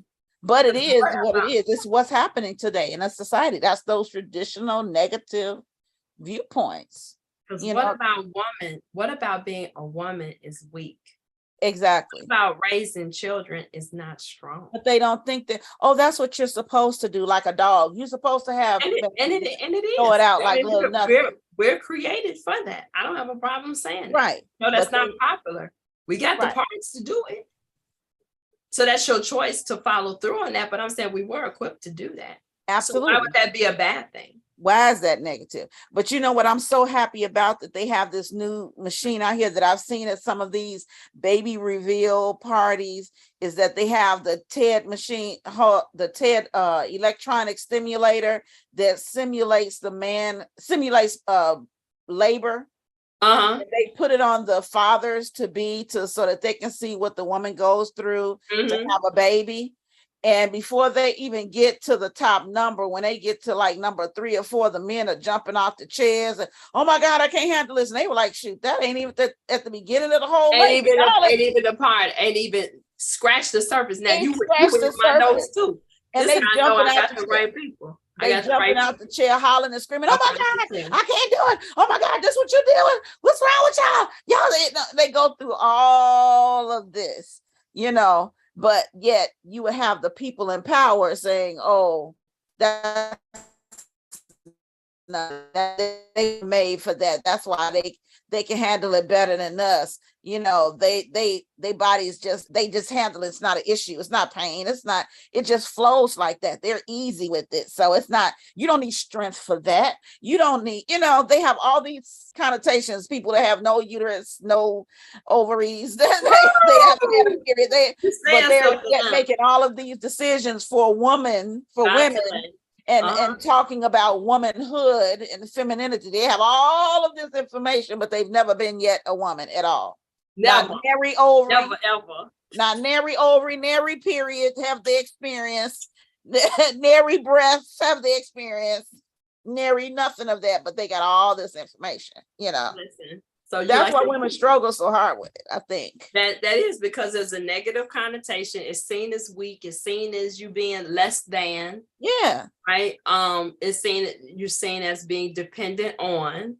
Right? So the only time you matter, even God, and I don't want to go there because I really want to go back to this birth thing. I said you were in my notes, but to see that we are not even considered a quality woman, right? Unless we've been bagged. Unless we've been wifed up, unless you've been a part of it. It's like, seriously. And I remember even now when people ask, why are you single? Like something wrong with you. Right. Maybe something's finally right with me, the reason why, I'm single. But going back to this birth thing, and Angela and I've talked about this before. I'm so offended. Now, station identification break. If you got critters, just the time to put them somewhere. Take them to the potty. Let them leave the room, because I'm going to say something that might, you might not like it. Okay, this is not PG-13. 1, 2, 3. Okay, you had your time. All right, so listen, if they hear it now, they just gonna know. So look, so what you were just saying a minute ago about that, like bringing kids here in the strength. Every contraction is a teachable moment. Every contraction a woman experiences is on the continuum of 397 pounds of pressure. So if you think about those of you who go to the gym, when you go tomorrow, and if you weren't going to go now, right? So you can start working on your 2023 body early. 397 pounds of pressure every time a contraction hits her uterus. Boom! 397 pounds. Boom! 397 pounds. Isn't that something? Every contraction that she gets, the average opening of a vagina is 3 inches. But the head of a newborn is 13 and a half inches. And that thing opens up to 10 centimeters. So that's what I'm saying. So if you got a 3-inch cookie, and a 13.5-inch head is coming out of it. This is why I said I get offended when people refer to a pussy as weak. They call somebody a pussy. He is a pussy. A pussy is strong. How you know? If you're going to use that word. Okay, that's strong. 3 inches to 13.5 inches. I say, yet it returns back to its original size to accommodate a penis that then also takes it double its size. My goodness. On a regular basis, because the average on a regular is about 5.5 inches, unless you know you're a little bit more gifted that way. You know, 3.5-3-inch vagina going 5.5 inches to accommodate a penis, and the pressure that it's putting on the body. Okay. Around 4 inches in diameter. Teach, Doc, teach. So you got some thickness there as well. Yet we endure that as well. And sometimes right after the birth of a child. But a pussy is weak. Right. And being a pussy is weak. Right. I rest my case. Right. So we need to do some rethinking, like you said, about things that have been said in the popular culture that we've adopted as truth. That couldn't be more than a lie. And then whole lie. Sister here, and I said, this is going to take us slightly off topic, but like she taught me and made me go do some more research. She said, why is it that we have been taught that women don't want sex or women don't desire sex as much as men when we possess one organ on our body that is meant for pleasure, strictly for pleasure, and that's the clitoris. So if God hadn't intended us to want sex and want it on a regular basis, he wouldn't have wired us like that, wouldn't have made us like that perv. So it's a lot that, like I said, we've been taught wrong. And so then when we went going back to feminine energy, so is it the opposite of feminine energy to want sex, to be sexual? I hate that when we look at women, oh, look at her. Look at her, looking like, acting like a hoe, acting like a tramp. That's her sensuality, which is feminine, manifesting and expressing itself, and it makes you uncomfortable because you've been taught what it is to be a lady. My being a lady ain't your being a lady. It ain't her being a lady. It ain't her being a lady. It's me being a lady. The way I'm wired, the way I was created based on my lived experience and how I see myself and how I choose to express it in the world around me. Anybody want to pick up on that? Bam. Masterful. That is it. We could actually pass the collection plate. Man, the doors of the church are open. Okay. Feminine energy. That is so real. When I talk, I've had mothers of the church who were in their, at the time, they were in their 70s and 80s. Okay. And just having conversations like this with them. I had one who was almost 90, and that mother came to me and she told me, she said, I have always wondered how I fit in that Godhead when everything I've been taught all my life about God was masculine. My. Thank you for coming and showing me that my femininity, my womanness, my essence of who I have been and who I have tried to hide is in the Godhead. Well, okay. Because you cannot be created to, one, be able to produce, be given the only organ. Your clitoris serves no other purpose other than your pleasure. That's it. That's it. Why we're there. It don't have no other purpose. It's not multi-purposeful like a penis will urinate through a penis and ejaculate and all of that. No, it's got one purpose. Your pleasure. Yep. And if you want to know how unique and how powerful what your vagina is, when you cut an apple, when you cut an orange, lemon, when you cut fruits, they look like vaginas. Tis true. They all look like vaginas. You can look through creation and you will see vaginas. Honestly. You know, but we don't want to even look that far because we've been told shame. You're bad, it's dirty, it's nasty, it's all of those things. Mm-hmm. How can that which brings souls from one dimension to another, my Lord, be nasty and dirty? My goodness. And like I said, and freaking magical. Like I said, whoosh, and then come back. That part. Whoosh. You know, but Kim, you're using the wrong word. We don't use magical because that's a spooky word. We use miracle. Miraculous, magical, I don't care what you call it. But at the end of the day, I like your word magic because we are magic. Feminine energy is magic. That is why because I want to keep. That's why I teach that class from the diaspora to the motherland. I want to keep people connected to what they've been as they move through their cognitive dissonance. Mm-hmm. That's why you got magi, which is an abbreviation for magical. Okay. Is she tapping into the Christmas story? Okay. On today, December the 9th. And you know, we take the Levitical pieces and we talk about, we're not going to talk about astrology and all of that, but those magi were astronomers and they were following stars. And if you know the story, this is why Herod went back and started killing the babies from infancy to 3, because the magi said, what? We were reading the stars. We've been following the star for 3 years. All of this, my beautiful sisters, and for my brothers who are here. It's you. This is feminine energy.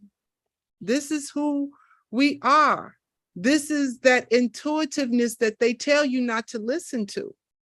But that intuitiveness in you is that goddess in you. So how can you be a child of a God, a child of a creator, and you yourself cannot be a goddess? Are your children something other than what you are? I am not being a heretic when I say I am a goddess and you will treat me as such. Period. I move that way. My energy is that way. And I am not a heretic. And yes, and I do believe that there is a higher creator. I call her Olodumare. And that is not to take away anything or negate any masculine energy, because I love masculine energy too. But we have to start undoing and really digging and listening to that inside and tapping into that energy. Like Kim said, when we started this thing, we all have feminine energy and we all have masculine energy. We are a composite of both. It is not either or, it is both and.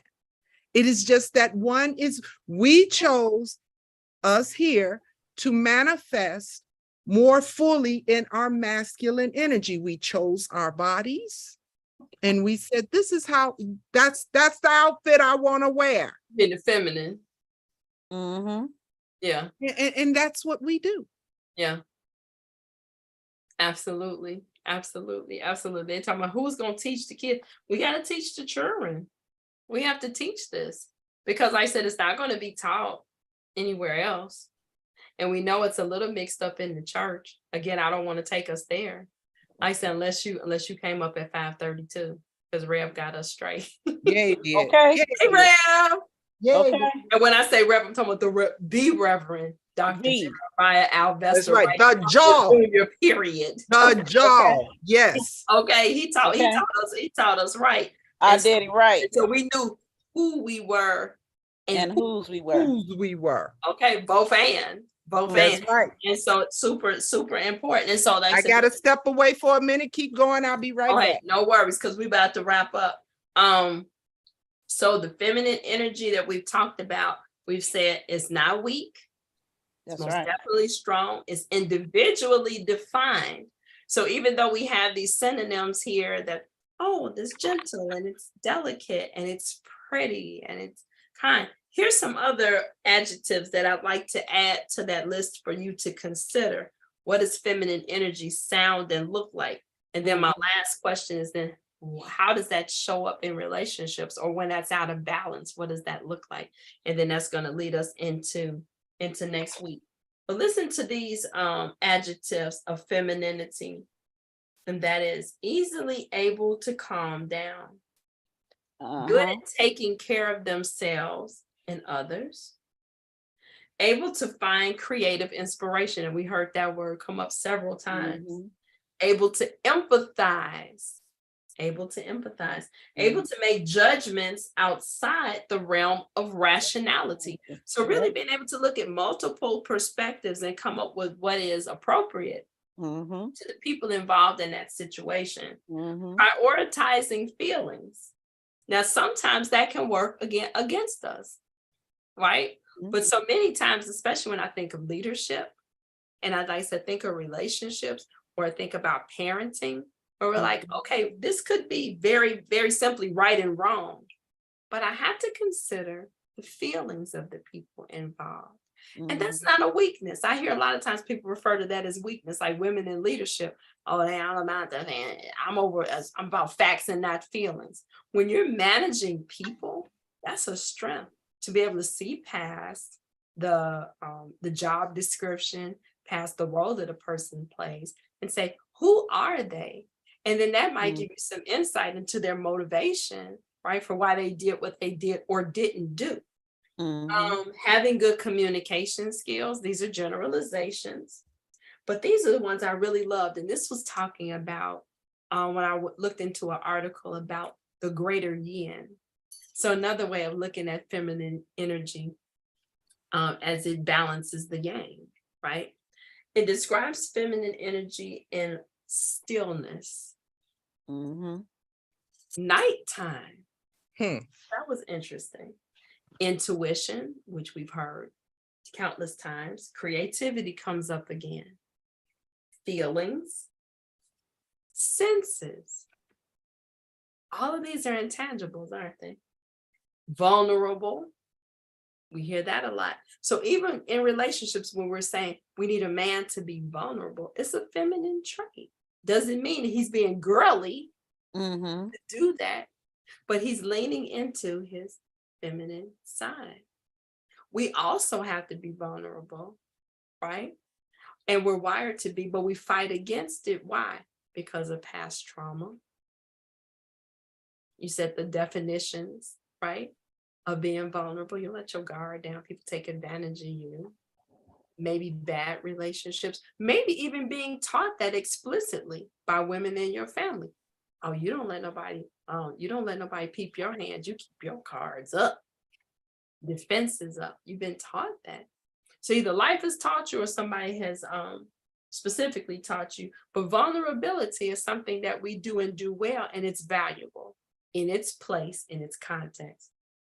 Transparency, authenticity, I said earlier, wisdom, and pensiveness. So again, it kind of goes back to that stillness that I mentioned at the beginning, being able to sit in a space and dwell and think and develop what Angie said earlier, Yah said earlier, an inner standing. You got to be still. You can't be ripping and running and have that type of reflection and inner standing happen. It's not going to happen in the busyness, Martha. Okay, you got to be still somewhere. You got to sit down and listen, right, to the inner me. Otherwise, you succumb to the enemy. Sometimes the inner me. Okay, so that shows up again. That takes some awareness. I got to know myself. So which of these do I possess? Again, another example. In my family, they tease because I cried. They tell me, oh, she just cry all the time. Just cry at the drop of a hat. She happy, she cries. Sad, she cries. She angry, she cries. And that's definitely the Scorpio in me, Angie. Okay, I'm going to whoop your ass, but I'm going to cry first. Okay. So oh God, that you gonna make me have to. Yeah. I'm gonna cry. They like, oh, she crying. They'll come back. And, oh, I didn't know. so she gonna cry. And I always felt for about 50 years that was a weakness. It wasn't until 51 I realized, no, that's a way that I process the world around me. It's not a weakness. It means I feel, I internalize, I'm using my intuition. Now, here's where the balance comes in. I cannot let those tears rule me. Right. Right. So I balance the head and the heart. I feel. Now let me think, engage the head before I move. Yep. Don't move in the emotions, but I have to acknowledge the emotions. Otherwise, that is to cancel out who I am. That is to negate my womanhood. That is to negate my identity. That is to negate my feminine energy, which is a strength, even though they told me I was a punk for crying. So we got to do some serious reteaching. And so now this brings us into relationships. So I want you all to leave me there so I can pick this up next week. So how does the inability to walk in, dwell in, embrace your feminine energy negatively affect relationships? And you can choose any relationship. It could be children to mother. It could be coworker to coworker. It could be lover to lover. But how does our inability to embrace our feminine energy negatively affect our relationships? Who wants to take a stab at that first? I will. It's about your turn. We haven't heard from you in a minute, so good. Go ahead, sister. I know, right? Well, first of all, when you in a relationship, you have to set boundaries. If you don't set boundaries, then you opening yourself up to a lot of rejection, a lot of hurt, a lot of pain. Because once you start that, before you start that relationship, even during that dating process, you have to let each other know what you expect. Because you don't even let each other know what you expect, it can turn sour. And so if you let them know if you like what you like with me, I'm old school. And I like a man that will treat me like a lady, treat me like I'm supposed to be treated, not dog me out, not talk about me, not cheat on me or any of that stuff. I mean, we go out, you open the door. Oh, chivalry. Open the door for me when we go out. And then when we go out, make me feel special.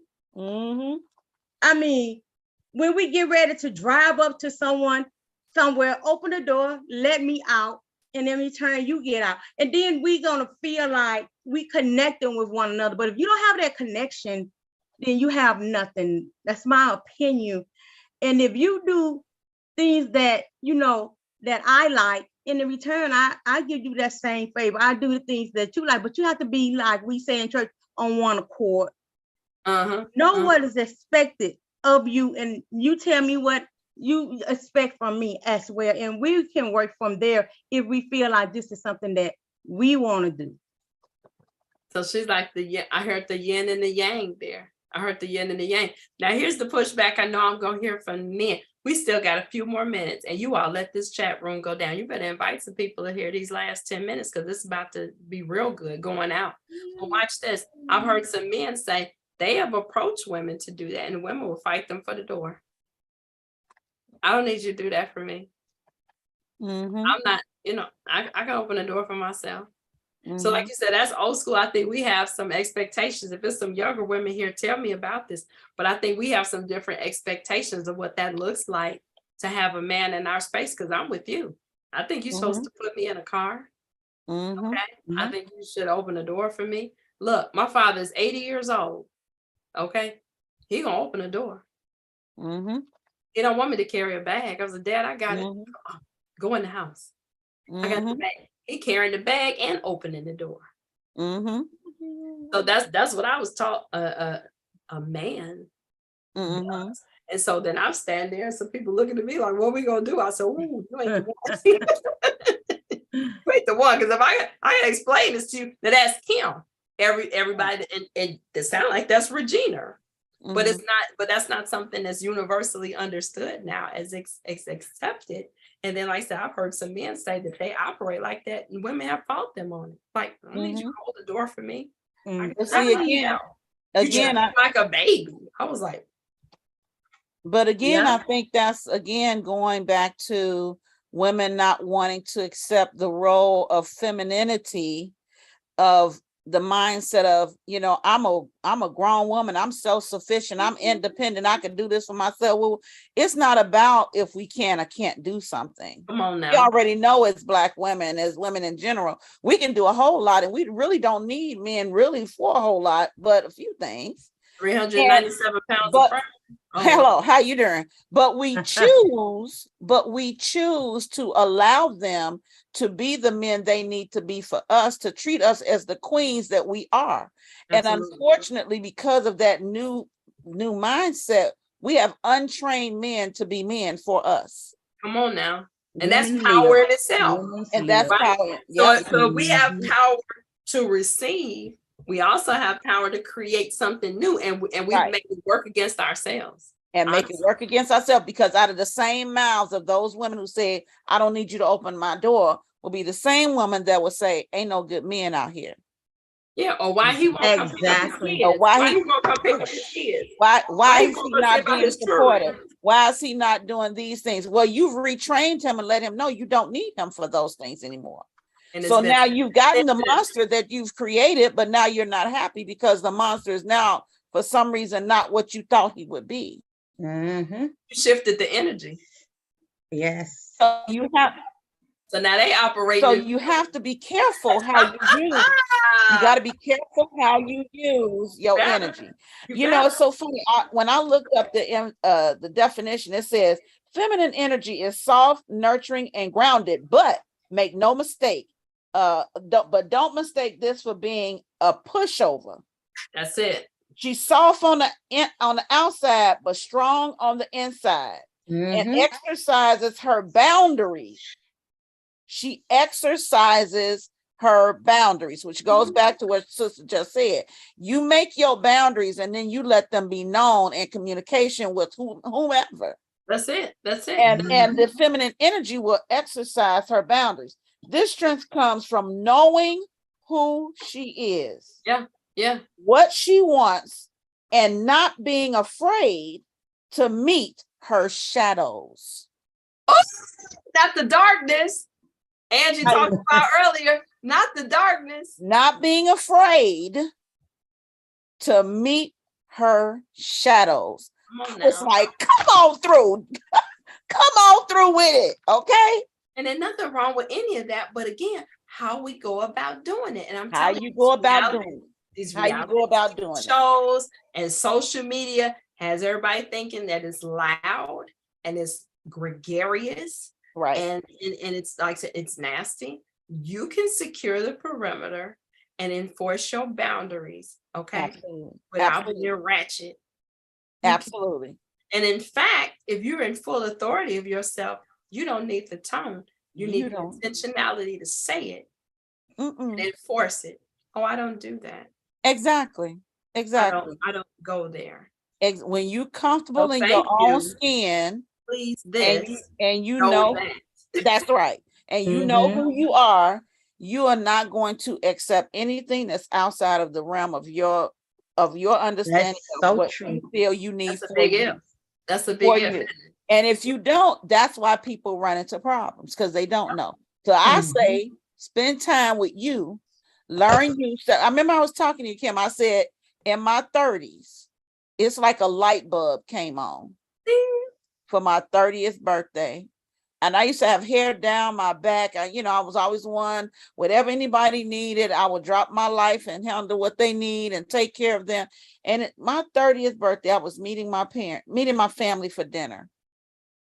And something said, I was like, oh, I got to go do this and I got to do. And something said, at what point is it going to be about you? My. I know what they want of you, but what do you want? Intuitive. Mm-hmm. It's like, damn. well, I really kind of like this. Go do that. I promise you, I felt like I had a fairy godmother that was telling me, girl, go be you. It's your turn now to be you. I went and cut all my hair off, and I got that Anita Baker hairstyle. I went and bought me a bad pantsuit with a funky wingtip collar shirt and some stilettos, and walked into the place, and my family started screaming. What did you do to yourself? Oh my God, what's wrong with you? They always, and I was just standing there looking at them. And when they got done, I said, y'all finished. I cut I bet your face was just like that too. It was. I said, I cut my hair because I wanted to. It's my hair. It's my birthday. I could do what I want to do. I like my hair. I like my suit. I love my shoes. I know you love dinner. Now let's have dinner because it's my birthday. And they were looking at me like she for real. And I was. And from that point on, I said, let me sit down and see what Angelia like. Separate from my family, separate from my kids, separate from my boyfriend, separate from who am I? And I literally sat down and I wrote out everything that I felt I was. That's good. That's good. Then I wrote out what I felt I wanted to be.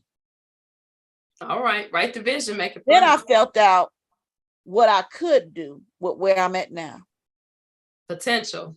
That was earlier. That's feminine. Potential. Self-actualization. Yeah. And I sat down and did that. And from that point on, you couldn't manipulate me to do stuff. Same. Because I had already made up my mind what my stand. Well, you redefined your narrative. Anybody that came to the door. You agree that a lot of the narrative about being feminine is sacrifice? Yes, and But being a good woman is all about the ride or die, right? For your man. The woman, like I said, the mother, she's always giving. Oh, she's toiling. She's late. She's giving. And woe out and exhausted. That's celebrated, right? Woe out and she woe out and exhausted behind closed doors, having a whole bottle of wine, trying to de-stress from all y'all crazy Negroes in her face. Okay. And so, like you said, so you reverse that narrative. It's not about, I can sacrifice for you at times, but my totality is not to be a sacrifice. I'm not supposed to offer my body and my life as a living sacrifice.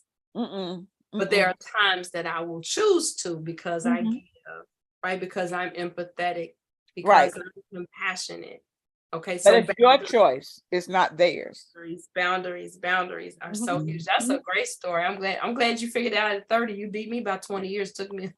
I guess I'm slow. I didn't say I mastered it, but I wrote. At least you figured it out. At least it was on the radar. I wrote the vision because I was feeling so overwhelmed all the time, and I was like, "Wait a minute."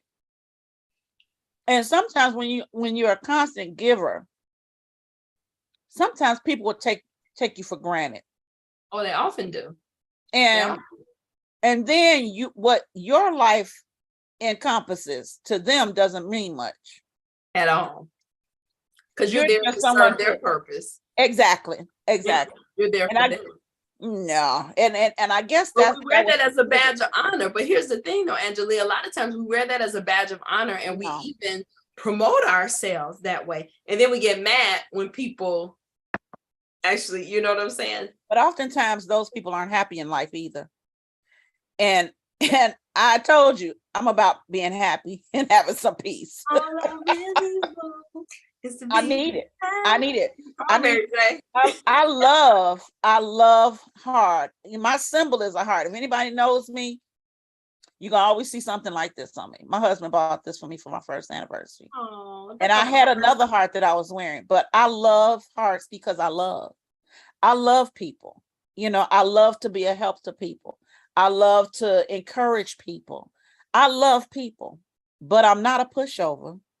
You're not going to get over on me. Finger, I felt that. That came through. Not going to get over on me. See how that switch? I know. I felt You're not going to get over on me, but I love people. I really do. But I've had to learn to excise. Well, that's not the word. I've had to teach people what my boundaries are. That's it. and be clear and concise for them. So now people, when they talk in relation to me, they say, oh, she's straight, no chaser. Yeah. Why I need to sugar up what the truth? The truth is the truth. Now, I'm not harsh when I give it, but I am clear and concise. You won't have to wonder when you get through talking to me what I think. Well, because I'm going to let you know what I think. Transparency is a trait of femininity. I'm going to let you know. So you walking in your feminine energy. I love it. And truth doesn't need to be debated. Truth is the truth. It is. Drop the mic. There it is. And you can accept it or not, and that's your choice. But you can't say I didn't. But you can't say I didn't tell you the truth. That's what I said. When you're securing yourself, you're like, "This is what this is," and you can leave it there and walk away from it. You're not gonna sit up there and try to convince the person, right? No. Because you've already done the convincing, and that's inside. You know. I know. That's why I say I tell people, don't ask me a question you're not ready for the answer to. Ooh. And she don't ask me. Because I'm not that person that's just gonna say whatever to make you feel good. If I think what the answer is something that could possibly hurt you, if I'm not gonna tell you the truth. So I'm always gonna be truthful. And maybe that's a problem for some people. Authentic. That was one of the synonyms. That was one of the traits of femininity. Authenticity. But I'm never gonna lie to somebody. I'm never gonna lie to you. Love. I'm not gonna do that. That's not love at all. It's not love. It's not.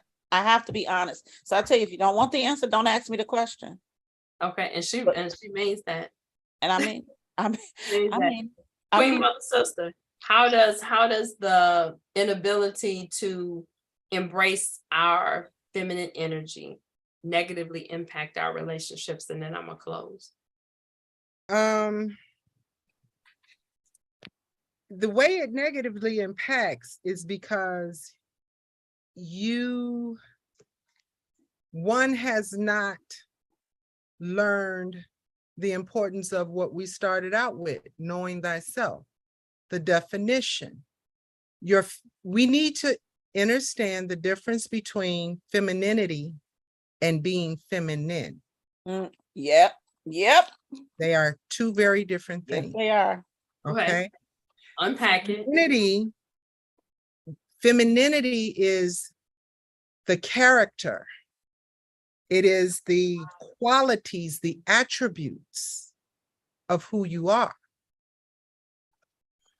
Feminine is the gender and the stereotypes that have been pressed upon you. It is needing to clearly define for self what your femininity is and how you will be defined as a feminine energy, gender.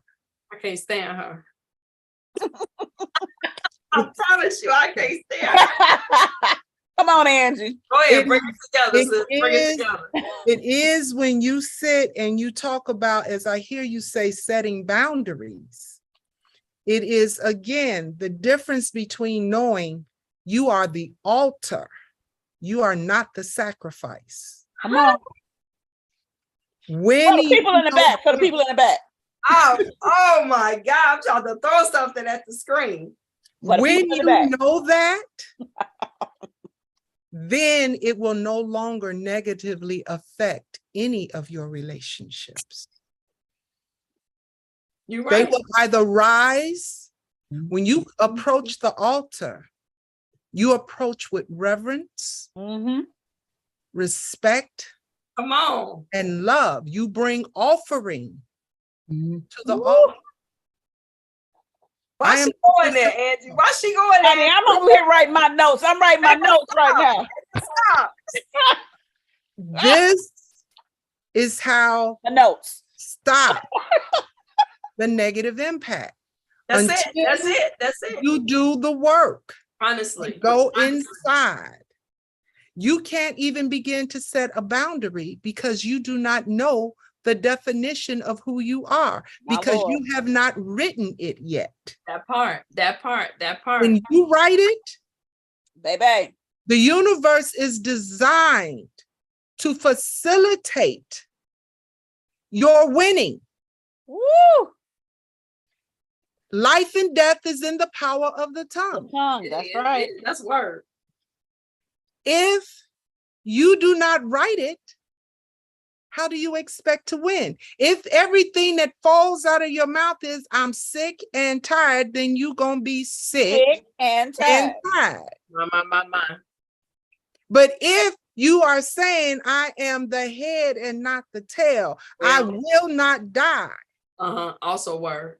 This is the universe will go into action for you because it is here to facilitate. You have all of these things cosmically, all of these things in the spirit realm that are here to assist. But because you speak out of both sides of your mouth, Both sides. My Lord. the universe is sitting here like, well, do I go here? Do I go there? And But then you say, oh, man is I feel like I'm in a holding pattern. Well, yeah, you are, because you have not clearly defined and written who you are. Let your yay be your yay, let your nay and be your nay be your nay. That's it. So that's how it negatively affects. That is the why it negatively affects. And once, in my tradition, we call it iwapele. It is when your ori is in full alignment with that who part. you are. That part. Or you are in full alignment with your ori. You got to write it though. You got to write it. And you've got to stop being wishy-washy. I think they call that an unstable man. That's it. That's what I was just saying. A wishy-washy man is unstable in all his ways. Everything you do is rigid and rackety. Yeah. So that's it. That's all. I have nothing else. You teach people how to treat you. So you have to know. Right. You have to know what you expect. And it starts with how you treat yourself. That part. Right. And that's what Regina was saying about loving yourself. But you have to know yourself. Yeah. To appreciate yourself, to be able to love yourself. And like you said, if you're holding yourself up to all of these standards, whether it's societal or familial, right? Or peer, according to your peer group, you're never going to be able to do it. But to be able to sit in a space and say, this is who I am, stand 10 toes down and say, and you know what? And I love her. I love me some her. She ain't perfect. Right. These are the things that she carries into this space, into the world, into this realm that is valuable, right? And it's unique. Right. And I can't look to the left or to the right to find it. Like my family's been trying to figure out where did this love for bling come from? Where does her being? She just kind of extra. Nope, because I'm just me. You can't trace it on the family tree. You ain't by yourself, Kim. She just her. Okay, she does who she is. And it's okay. But here was the second part is finding out, okay, we don't know where she got it from. But then that second part, that it's okay. And like I said a while ago, and it is good. I fearfully and wonderfully made. That's right. There's nothing. I think the next word was marvelous. Say, I'll take that. Okay. There's nothing bad about me. That's inner me. And there's purpose in that. So there's jokes that I can crack for certain people that will heal. Right? The smile heals. The laughter heals. The wisdom that's feminine. All of those things are for my highest good, sister, which she often reminds me of. Is it for your highest good, Kim? Then you know what you need to embrace or release.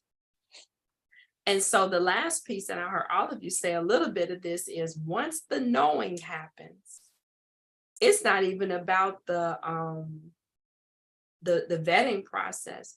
There are certain things that will not even darken your doorway. That's right. Or come into your atmosphere because of how you resonate, your essence. Certain things, no. So for example, and this example is given often, Bentleys, Porsches, they don't advertise because the clients that they're attracting They don't have to pull them in. They know, those people know when they're ready for that particular purchase, they know where to go. They know what they need to have to approach that purchase. They ain't going in there rolling the dice. I sure hope they finance me for this. They ain't going up on 76 and Western. If y'all from Chicago, you know what I'm talking about. All right. This ain't that. Okay. They know I want that Bentley. I have the means. I have the resources, and I'm going to get it. I'm going to leave with it. I know which one I want. I know what options I want it. And no different than when people want to be in our lives. If we have defined for ourselves who we are, there's certain folks, and I told somebody this the other day. I said, I used to have nasty, ratchet stuff in my DMs. I mean, crazy stuff. Folks coming to me, married, all the Nigerians. I had about 10 kids with the Nigerian men, all of that. It was nuts. When I sat down in 2020, the pandemic was good for me. I sat down in 2020 and I developed my mission statement. And I do have 2 workshops coming up to help people develop theirs. But I sat down and wrote out, as you just said, who is Kim? Who is she for real? Okay. Good, bad, and the ugly. That was the one thing. The second thing I did is I sat down and I wrote out my relationship vision. What is the relationship I desire? What does it look like? What does it feel like? What does it smell like? What does it look like? All of that. And once I did those 2 things, I ain't had no craziness. And my DMs and even the people I have dated, and I would tell Angie this each time. It's only been 3 since then. And I said, oh, I don't know if he's the one, but I'm getting real close. I'm getting real close. That part. And she's like, how do you know? And I'm like, I go back to what I wrote. And I'm like, okay, he's that. Okay. All right, he's not that. But wow, he got 10 out of the 12, or he's got 11 out of the 12. I'm getting closer because I already aligned myself from the inside. So it resonates from the outside. So I'm walking a certain way. I'm talking a certain way. My essence is at a certain. So it's simple. I ain't even gonna fool with her because That's right. That's out of my league. That's out of my league. So that part right there. Folks who come in my direction, that's business. That's relationships. They've been on that level or above. It's I gotta reach. Or they're right there. They're right there. So that work, that inner work that Angie's talking about is so critical. Who is it? It sounds so hokey and all of that. Hold on a minute. But it's real. Okay. Just mute yourself, baby. That's all. Until you figure out what's going on. I muted for so that's real. So that's real. So that's where we're gonna pick it up next week. If you're out of balance, if you feel okay, I'm just been a pushover, maybe I'm being too empathetic, I'm being too this, we need to shift that. But you don't need to go all the way to the other side. Now you're gonna boss up. You're gonna be that person, okay, as well. So we're gonna talk about that next week. Guess what? I got 17 ways. 17 ways you can shift your balance. My goodness. Doesn't mean being girly. It just means get yourself in a place. You can make some positive decisions and you're drawing what it is you need in this space and time. You ain't got to manipulate. That's right. I didn't say tap into it. This is not a gimmick. This is real life work. So you are a whole human being, as I said earlier. So as the business comes, you lose the business. You're still you. Right. The relationship comes and it diminishes, whether it's death or departure, you're still you. That's what I'm saying. I'm trying to build wholeness here. I'm not trying to help you get something. It's not a get rich quick scheme, get your boo by New Year's. It's none of that. It's about you being whole. It's about you being genuine. It's about you walking in the purpose and being free. And we heard peace and all of those things. That's what I want for you. Walking into 2023, 24, 25, 26. Again, this is not a New Year's resolution type deal. This is your life. Okay, let's get it on track. I don't want to be suffering unnecessarily in ways that I can avoid, because life is going to come at you. But as life comes at you, are you positioned to live it? That's where I want you to be. And then when we talked about that earlier, saying I'm just lifing. See, I'm lifing every day. I'm waking up lifing. So you can't do it. Think about a person surfing. What is the main characteristic they need to have be a good surfer? Balance. The waves come, the ebbs, the tides, and the whole time they stay above that surfboard because they've got balance. And where does balance come from? Your core. Inner core, that's right. Yep, your core. Your inner me. Okay, so that's where we're at tonight. So I want to thank you all. Oh, we still got 9 people hanging out with us. Hey, we started out with 18. Make sure you like and share. So if anybody missed us tonight, because this was good teaching, we had some good teaching. We had wisdom. We had funnies. We had all of that. We had all of that during our time together. So you need to make sure you share this. And that if you have not subscribed to this channel, I am Dr. Kim, the relationship renovator. I'm about keeping you together. And if you don't have what you want, I'm going to help you get that together too. We're here every Friday night at 7 p.m. Central Standard Time on YouTube. You can find me on Facebook. Kimberly A. King is my name on Facebook, as well as the Complete Suite LLC, where I offer life coaching services, relationship coaching services, and career coaching. You need a job that you don't have? I'm your girl. So you can find me there as well. And I want to thank my guests, Angela Oyafunike and Regina Drake and Angelia McCrary Parker, Terry Parker's wife, and Valerie Hoover Ligon was with us. And she, like I said, she had to leave momentarily, but I want to thank all of them for what they brought into this space. And all my folks in the chat there, Rebecca and Jeanette and Miss Marie and Jig was there, and Tomasa. I feel like what's the show we used to watch when we were kids? Romper Room. She would call everybody's names or call everybody's names. Tomasa and Emma and Dr. Liz and all my friends on Friday Night Live with Dr. Kim. I'm gonna see you here next week for 17 ways to balance your feminine energy. Okay, so you can be good moving forward. Love you to life. Okay, and I will see you all. Thank you, ladies. Have a good evening. Thank you. All right. God bless all of you. Oh, wait a minute. I forgot. Wait a minute. I don't know how I did this. I forgot to give my shout out to my unicorn angel.